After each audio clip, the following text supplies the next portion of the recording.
minsan talaga guys, nakakaasap itong si Uncle Meta natin. Ano?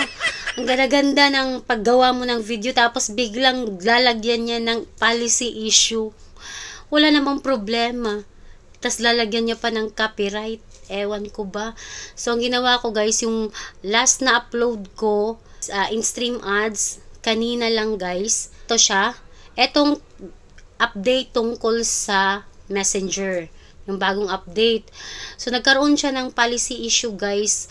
So, ang kagandahan lang kasi kapag maganda talaga na kapag ina-upload natin ang ating video is lagi po nating i-check ang ating profile recommendation pagkatapos ng 1 hour. Kasi dyan pa lang po lalabas kung merong problema ang video yung ina-upload mo. So, sa akin guys is nakita ko po siya agad. Kaya, na-detect ko, hindi pa ganun kadami yung views. So, hindi masakit kung magbura tayo ng video kung nasa 400 views pa lang naman siya guys. So, mas masakit kapag malaki na yung views tapos late mo na nakita na meron pala siyang policy issue. Ang ano lang kasi guys is, hindi lang naman ako yung nakaka-experience ng ganito kasi nakita ko din kay Sir Dennis Barles. Same din kami is, nagkaroon din siya ng policy issue. Pero yung sa kanya guys is, nakipag-communicate siya kay Meta Support at sabi nga is, wala namang problema. Antayin na lang na mawala yung notification. So ako kasi guys, hindi na ako nag-contact kay Meta Support kasi nga 400 views pa lang naman siya kasi kaka-upload ko lang. Eh yung kay Sir 200,000 up views na siya. So sayang naman kung hindi niya i-contact kay Meta Support, 'di ba? So yun na nga guys, ano bang problema? Bakit may policy issue? So ayan lang naman siya guys. Pag i-click mo siya, pag i-click ko, ayan, meron siyang monetization limited.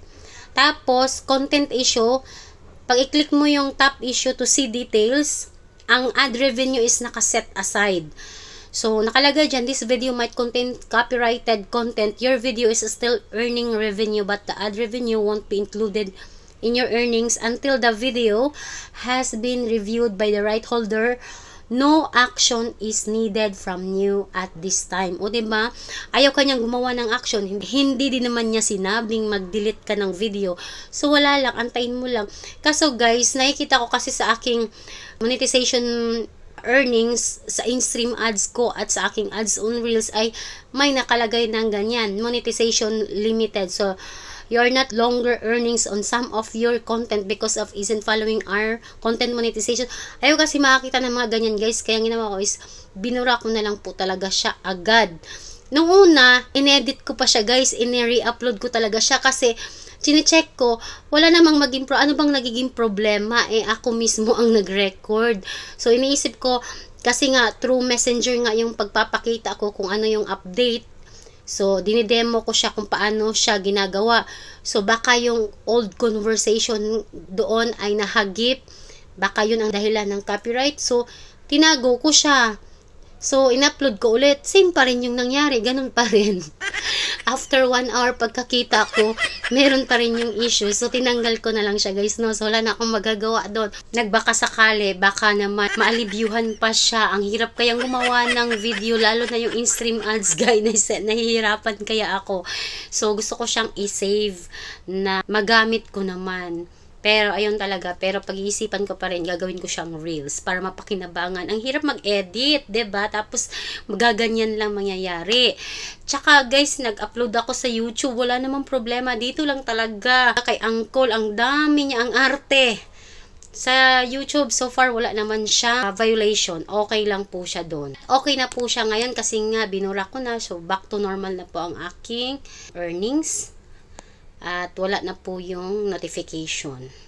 Right after i-delete mo yung video is mawawala din yung notification na ganun at yung policy issue. So ito po sa inyo guys is paalala po para pag nag-upload kayo ng inyong mga video, lalong-lalo na po kung kayo ay monetize na, ugaliin nyo po talagang mag-check agad ng profile recommendation after 1 hour or 2 hours mula nung nag-upload kayo ng video para malaman nyo kung merong problema or policy issue ang video yan para agad nyong masolusyonan at hindi maka-cause ng less visibility or less distribution sa ating mga video.